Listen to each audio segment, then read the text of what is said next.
అందరికీ నమస్కారం అండి. Welcome back to our channel. Telangana రాష్ట్ర ప్రభుత్వ ఉద్యోగులకు పెండింగ్‌లో ఉన్నటువంటి బకాయిల చెల్లింపుల మీద సీఎం సంచలన నిర్ణయం తీసుకోవడం జరిగింది. సో, ఈ వీడియోలో వీటి గురించి పూర్తి వివరాలైతే తెలుసుకుందామండి. సో, ముందుగా వీడియోని సపోర్ట్ చేసే వారందరూ కూడా వీడియోని ఒక లైక్ చేసి మీ తోటి ఉద్యోగ మిత్రులకు వీడియోని అయితే షేర్ చేయండి.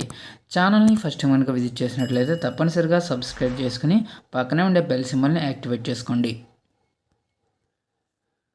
ఉద్యోగుల సంక్షేమానికి మా ప్రభుత్వం కట్టుబడి ఉంది అని చెప్పేసి అసెంబ్లీలో సీఎం రేవంత్ రెడ్డి గారు స్పష్టమైన కీలకమైన ప్రకటన చేయడం జరిగింది.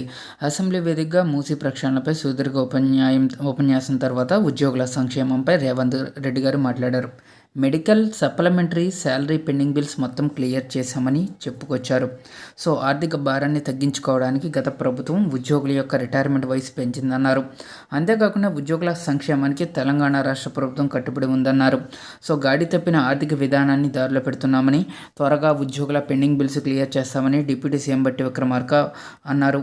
ఇక శుక్రవారం ఉదయం శాసనసభ పరిషత్తులో సభ్యులు ఏవిఎన్ రెడ్డి తదితరులు అడిగిన ప్రశ్నలకు డిప్యూటీ సీఎం వివరంగా సమాధానమిచ్చారు.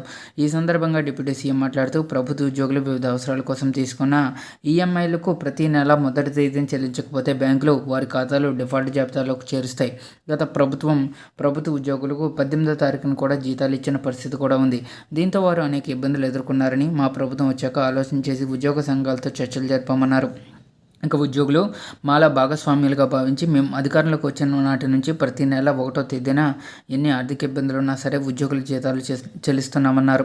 ఆర్థిక భారాన్ని వాయిదా వేసేందుకు ఉద్యోగుల ప్రయోజనాలు చెల్లించకుండా రిటైర్మెంట్ వయో పరిమితిని 3 ఏళ్లుగా గత ప్రభుత్వం పెంచిందని డిప్యూటీ సీఎం విక్రమార్క అన్నారు.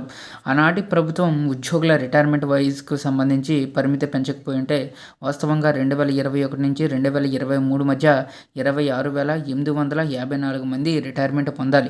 కానీ వయోపరిమితి పెంపుతో కేవలం 6,354 మంది మాత్రమే రిటైర్ అయ్యాయని, ఆర్థిక భారాన్ని వాయిదా వేసేందుకు గత బీఆర్ఎస్ ప్రభుత్వం ఈ నిర్ణయం తీసుకుందన్నారు. ఆనాడు వాస్తవాలు తెలియక కొంతమంది పాలాభిషేకాలు చేశారని గుర్తించారు. ఇక 2023 డిసెంబర్ నాటికి ప్రభుత్వం మాకు వివిధ రకాల బకాయిల కింద 43,154 కోట్లు బిల్స్ అయితే పెండింగ్లో పెట్టి వెళ్ళిపోయిందన్నారు. ఇందులో కేవలం ఉద్యోగుల బకాయిలు చూసుకున్నట్లయితే 4,575 కోట్లు ఉన్నాయి. ఈ విషయాన్ని ఆర్థిక శ్వేతపత్రంలో సైతం వివరించామన్నారు.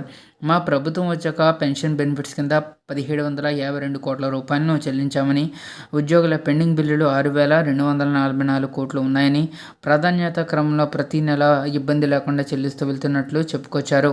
ప్రతి నెల అదనంగా ఉద్యోగులు బకాయిలను క్లియర్ చేసేందుకు 700 కోట్లకు తక్కువ కాకుండా విడుదల చేస్తున్నామని వివరించారు.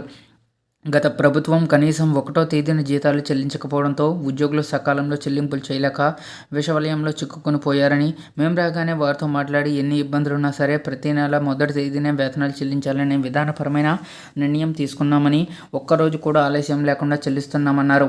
ఇక మెడికల్ బిల్లులు పెండింగ్లో పెట్టడం అమానవీయ అంశంగా మా ప్రభుత్వం భావించి ఇప్పటి వరకు పెండింగ్లో ఉన్న 200 కోట్ల పైన మెడికల్ బిల్లులు మొత్తాన్ని క్లియర్ చేశామన్నారు.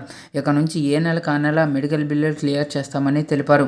ఇక సప్లిమెంటరీ బిల్లుల విషయానికి వస్తే 560 కోట్ల బకాయిలను మొత్తం చెల్లించామని, ఇక నుంచి సప్లిమెంటరీ శాలరీ బకాయిలు ఎప్పటికప్పుడు క్లియర్ చేస్తామని డిప్యూటీ సీఎం తెలిపారు. ఇక ఉద్యోగులు, రిటైర్డ్ ఎంప్లాయీస్ ఆరోగ్య సంక్షేమాన్ని దృష్టిలో పెట్టుకుని వారికి కావాల్సిన హెల్త్ స్కీమ్ను వారే డిజైన్ చేసుకుని రావాలని చెప్పామన్నారు. ఉద్యోగుల సమస్యల పరిష్కారానికి జాయింట్ స్టాఫ్ కౌన్సిల్ని ఏర్పాటు చేశామన్నారు. ప్రస్తుతం ఉన్న ఆర్థిక పరిస్థితుల్లో ప్రతి నెల టంచనగా మొదటి తేదీన జీతాలు చెల్లించడం కూడా గొప్ప విషయమే అని డిప్యూటీ సీఎం తెలిపారు. మొదటి తేదీన